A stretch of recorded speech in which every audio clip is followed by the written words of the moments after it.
Ay, pwede mo sa kanya po.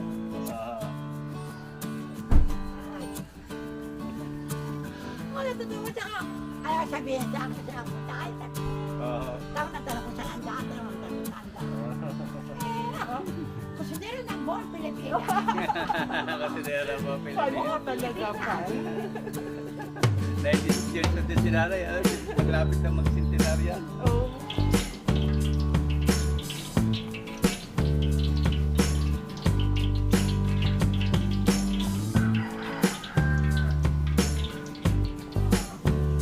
Okay na ho itong ating fried chicken. Hanguin na natin.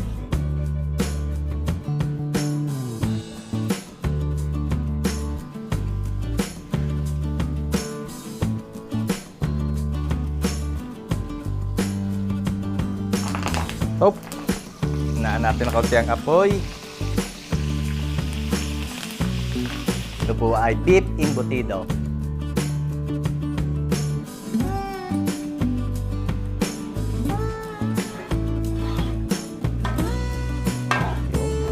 Nakuha na natin ang magandang lapot. Oh.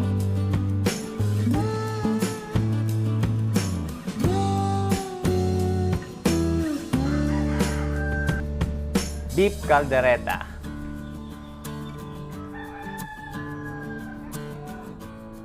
Magandang araw po ulit o magandang gabi po ulit sa inyo mga kabayan at tayo po ay magpiprepare uli ng tatlong potahe. So paluto po ito ni Ma'am Esther Magsino. Maraming salamat po sa tiwala sa ating luto. Siya nga po ay Seventh-day Adventist kaya hindi po tayo gagamit ng pork products sa ating lulutuin ngayon. Meron po tayo ditong pang-embutido, giniling na baka. Yan, magagawa po tayo na 10 peraso na beef embutido. Tapos ay magluluto po tayo ng 3 kilo na beef caldereta. Tapos ay magluluto rin po tayo ng fried chicken. So yan po ay atin ang ipiprepare uli ngayon. At ito po ay pipick upin bukas ni Ma'am Esther dito sa bahay. Ay maaga siyang pupunta para pick upin mga alas 9. So, ipiprepare na po natin ngayon at para bukas ay dire-diretso ang ating luto. So, unahin po natin i-marinate. Timplahan na po natin itong ating pang-beef caldereta. Maglagay po tayo ng pineapple juice.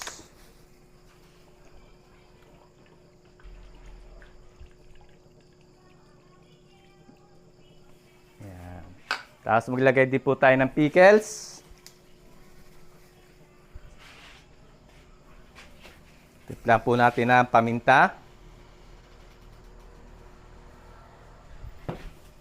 Gagamit po tayo ng Worcestershire sauce.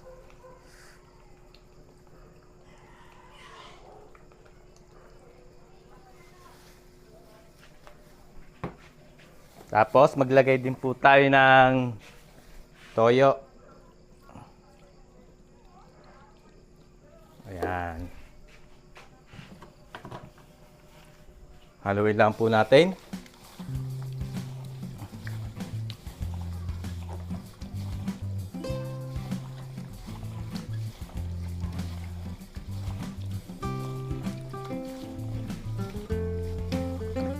Tapos atin po itong i-marinate ng overnight at bukas isa ka po tayong magigisa. Ayan, okay na ho ang ating pang-beef caldereta. Sunod natin yung ating pang-fried chicken.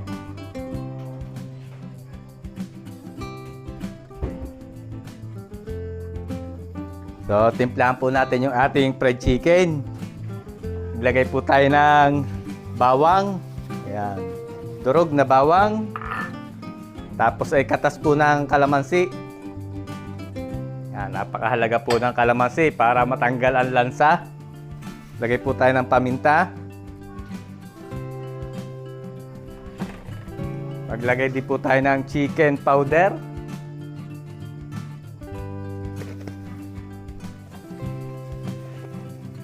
Maglagay din po tayo ng garlic powder. Tapos, timplahan po natin ng asin. Hindi po tayo gagamit ng patis. At may mga tao pong ayaw ng amoy ng patis. Yan, haluin lang po natin to. At ito po ay ating ma-marinate overnight din. Bukas na po natin lalagyan ng breading. Para bukas po, pag nilagyan natin ng breading ay, ano na, malasa na siya.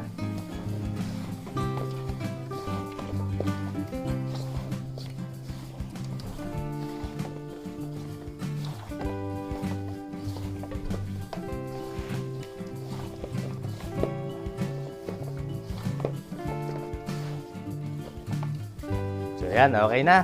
Ito pong kaldereta at saka itong ating pang-fried chicken na ito namin na rin at lalagyan na po natin sa rep para bukas ay ready na. Tapos ito na lang ating titimplahan at gagawin na rin natin yung embutido para bukas ay piprito na lang natin.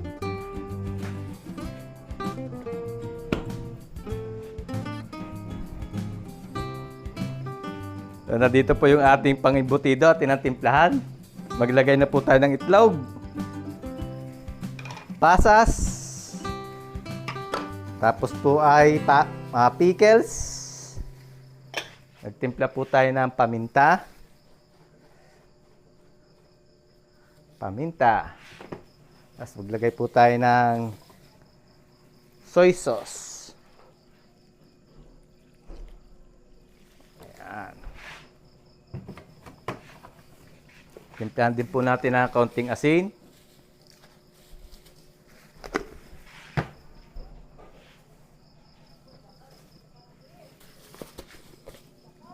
Lalagay po tayo ng konting harina.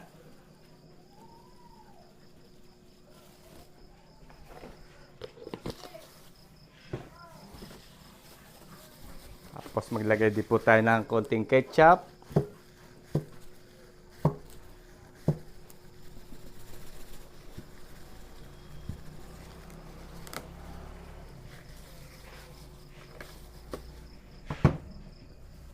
Lagay din po tayo ng brown sugar.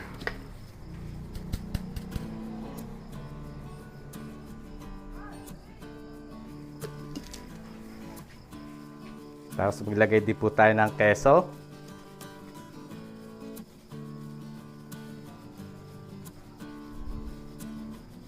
Ito pong keso ang isa sa nagpapasarap sa ating Batangas embutido.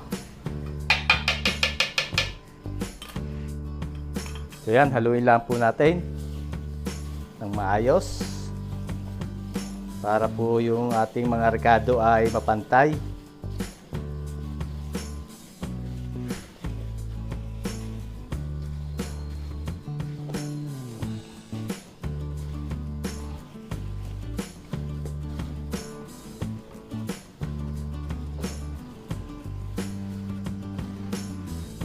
Yan, haluin lang po natin maiging kayan. Tapos ay, okay na ho yan. Pwede na natin yang balutin. Tapos atin na pong i-steam para bukas po ay ready to fry.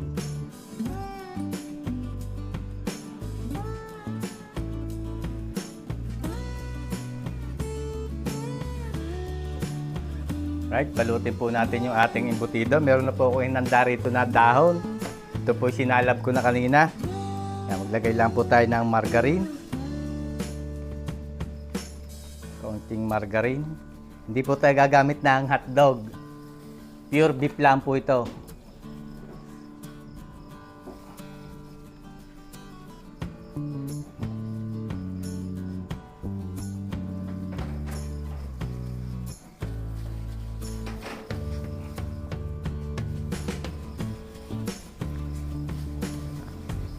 Yan, ganun lang po. I-roll lang natin ang dahon, tapos lagi tayo may handang abaka. At malimit po ay may order sa atin itong embutido. Marami pong nagpapaluto nito. Isa rin po talaga ito sa masarap na luto dito sa Batangas, yung Batangas embutido.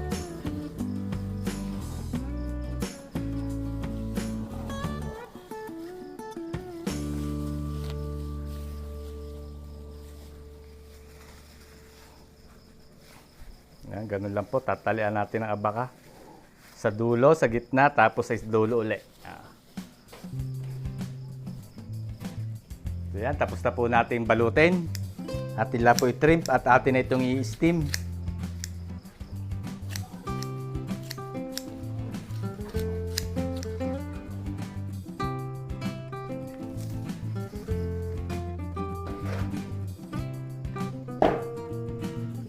Balansan na po natin dito sa ating steamer.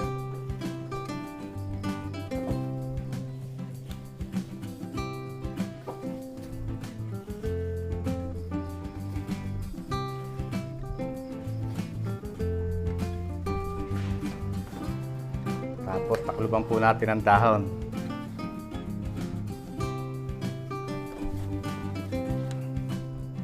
Para mabango ang ating embutido. Takip.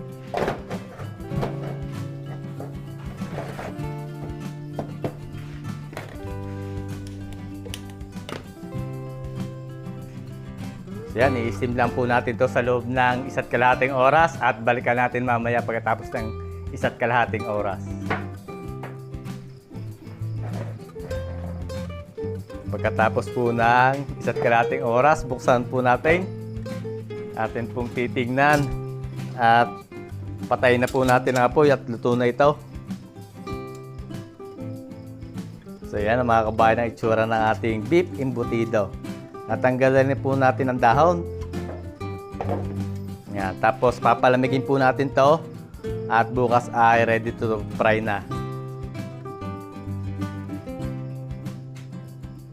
So, magandang umaga mga kabayan at lutuin na natin yung 3 putahe na order ni Ma'am Esther. So bago ko po isa lang ay gusto ko lang pong batiin ng happy 94th birthday celebration sa nanay ni Ma'am Esther, yung tagpaluto sa atin. So, happy birthday po nanay at more blessing po sa inyo. So, isa lang na po natin dito yung ating kaldereta. Iniinit ko na yung kawali. Para pag nagisa tayo ay madali na nating maluto yung sibuyas at bawang.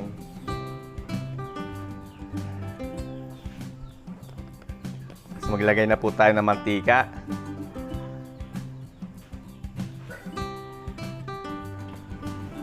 Gamit tayo ng margarine. Lagay po tayo ng konting margarine.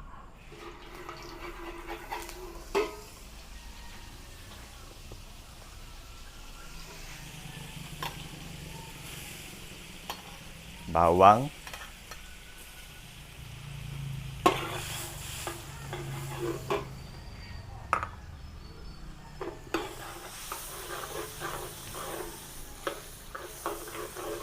Hindi po tayo gagamit ng chorizo ngayon at wala po tayong gagamitin na pork products at sila po ay 7th-day Adventist. So ginagalang po natin yung mga ganyan. Maglagay na po tayo ng sibuyas.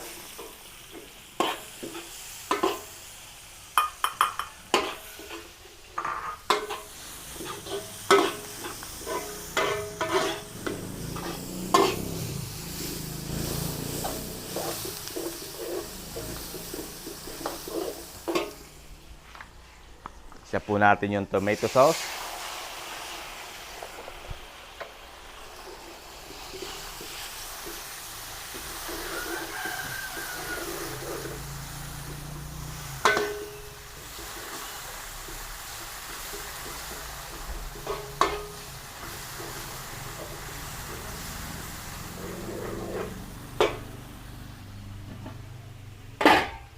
Tapos ihulog po natin yung ating baka na minarinate.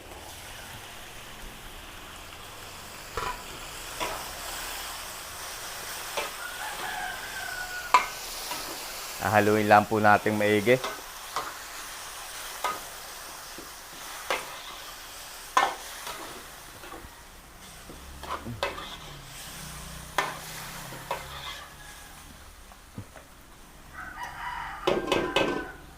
Hinaan po natin konti ang apoy. Medium heat. Tapos ating pong takpan. At hintayin natin yan lumambot. Buhayin po natin ang kawali dito at tayo mag-iinit na mantika. Piprito po tayo dito ng fried chicken.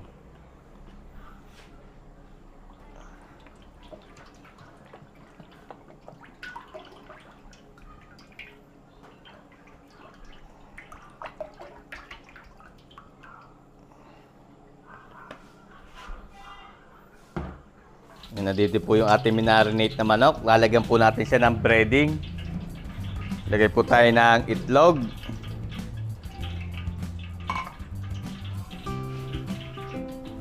Tapos ay maglalagay po tayo ng harina.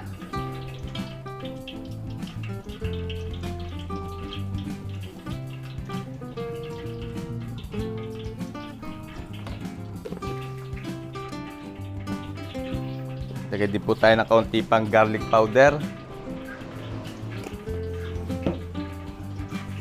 Saka kaunting chicken powder.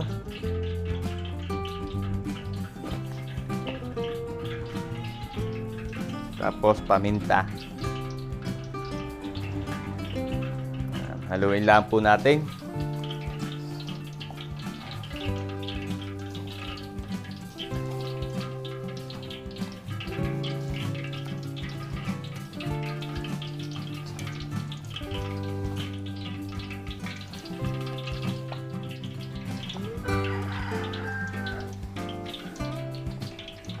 Yan, okay na ho ang ating fried chicken. Ilagay tayo dito ng harina.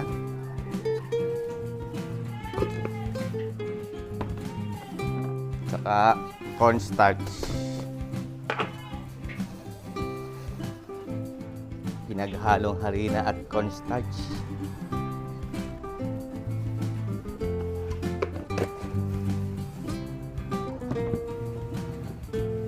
Lagyan lang po natin yan ng garlic powder. Tingnan haluin.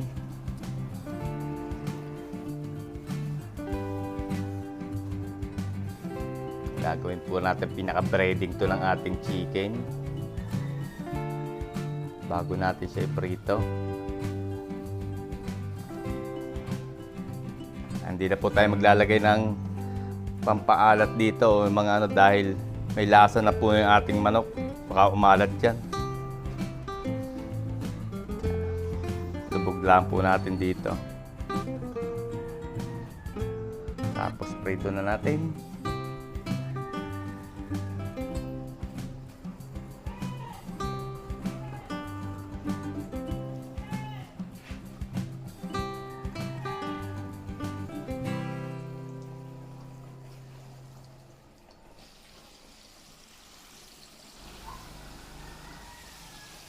Okay na yan, mamaya uli.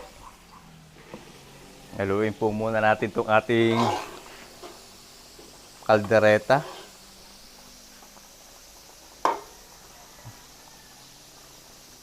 Oh, matigas pa. Banto po tayo dyan ng kaunting tubig.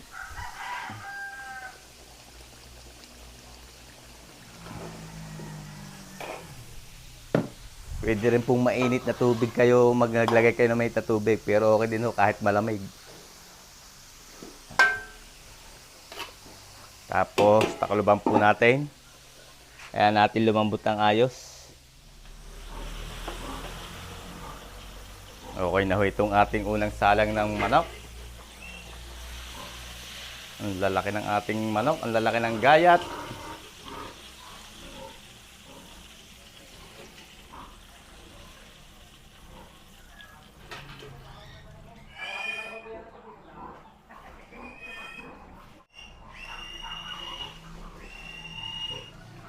Salain po muna natin ng mantika bago tayo maghulog uli.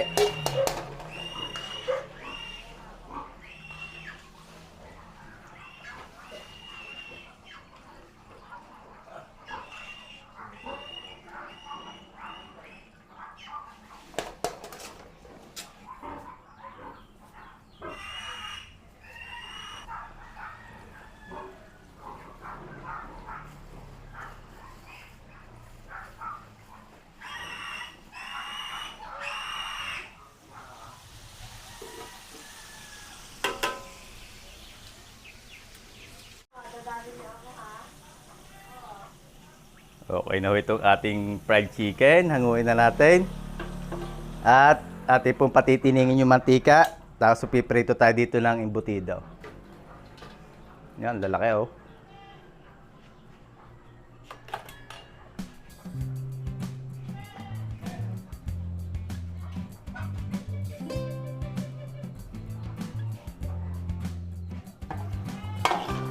Buksan po natin yung ating kaldereta. Testingin natin.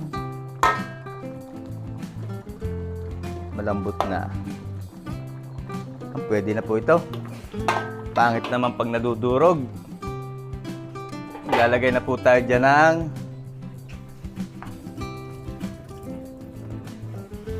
lagyan na po natin to ng gulay, patatas at carrots.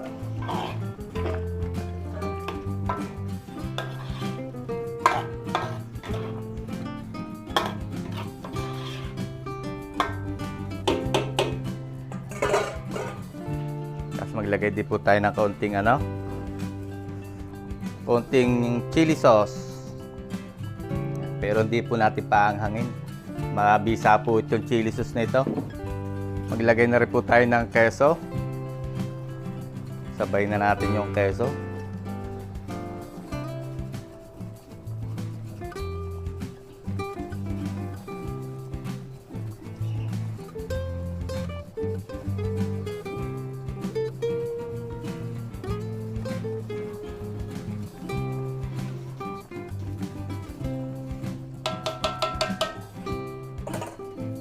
Haluin lang po natin.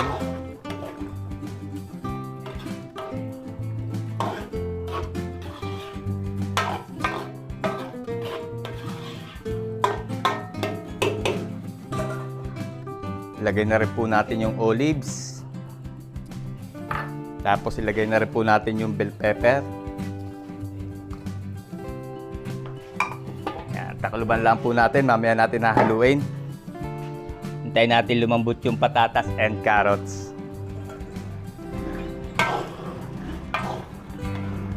Haluin lang po natin.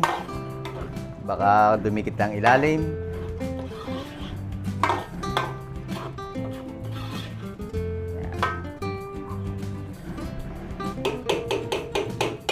So yan, iininin lang po natin yung ating kaldereta. Hintayin natin siyang maiga-iga.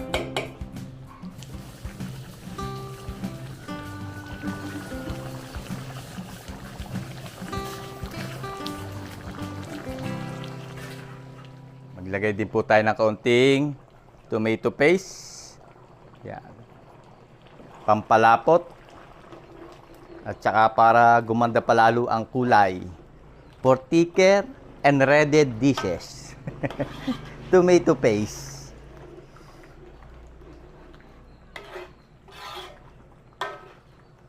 Yung nakuha na natin ang magandang lapot.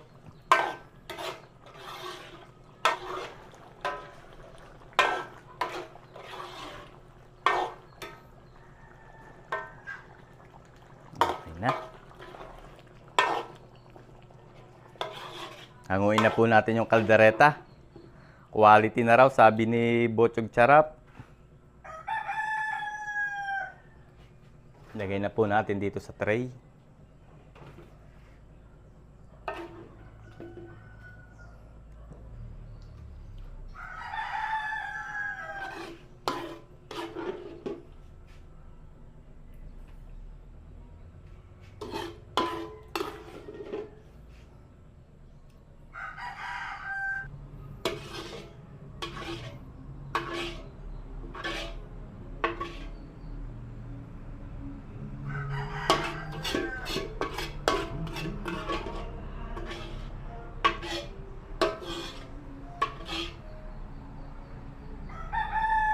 Right, ito na po yung ating beef caldereta.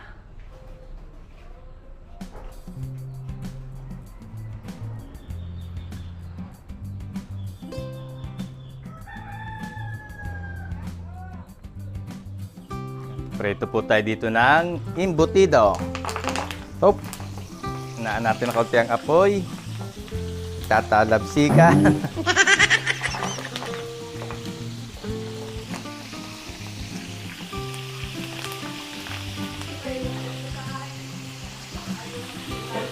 Mamaya uli.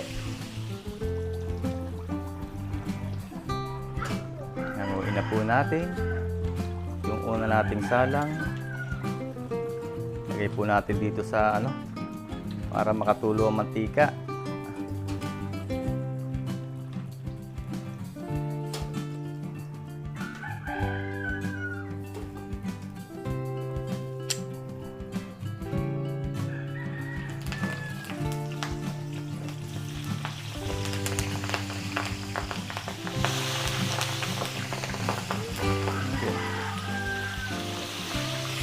Matalabsik, parang lechong kawali.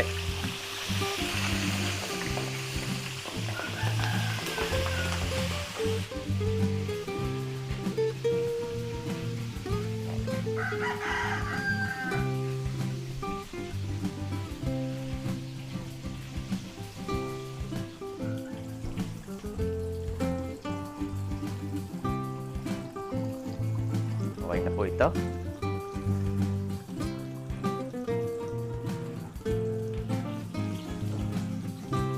Luto na ang ating embutido.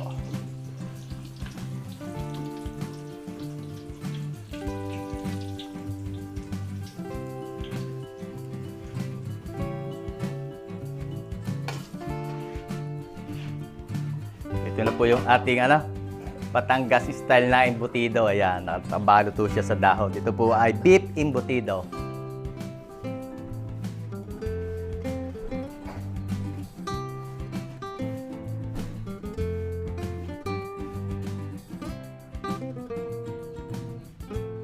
So yan mga kabayan, naluto na po natin yung tatlong putahe na order ni Ma'am Esther Magsino. Marami pong salamat at happy birthday po sa inyong nanay. Nandito po yung beef embutido, yung beef caldereta at fried chicken. So marami po uling salamat Ma'am Esther at ito po ay pipikipin niya ngayon. Tamang-tama po, mag-alas 10 na ay darating na raw sila. So ito po ay pick up at mamimit natin ngayon si Ma'am Esther. So sa mga gusto po magpaluto, message nyo lang po kami sa aming Facebook page. Ang nilalagay po namin na aming Facebook page, Life is Delicious, at i-message nyo lang po kami doon. So hanggang dito na lang mga kabayan, marami pong salamat sa inyong panonood at pagtangkilik sa ating video. Ingat po lagi tayong lahat at God bless po sa ating lahat. Sana po ay magkita-kita tayo uli sa susunod ko pang mga videos.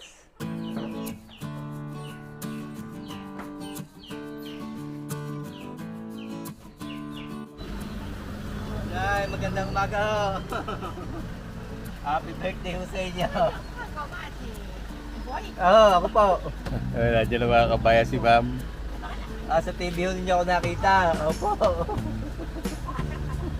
Ang sarap daw magluto. Oo, pinagluto ko nga ho kayo. Opo. Sabi ng kapatid ko sa Amerika, yung lahat ng hanapin mo, makikita mo sa Facebook. Hanapin mo si Impoy.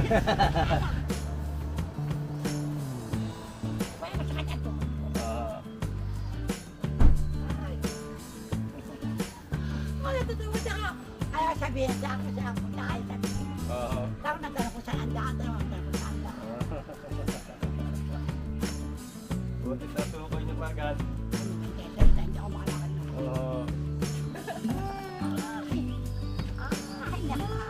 O kilala ka, sabi ko, titignan mo ako, makikilala ka pag personal na. Oo, nakilala mo ba yan? Pinapahanap ka, sabi niya, pupunta naman pala tayo sa lipa. Eh, di hanapin na natin si Impoy. Kusinero ng buong Pilipino. Kasi nera po Fan mo talaga, fan. Yan, sold na yung birthday niya, nakita ka na. Happy birthday! Nanay, 96 years old na pala. Akala ko 94 lang. Hindi baka po yan. Hindi naman po ay beef caldereta.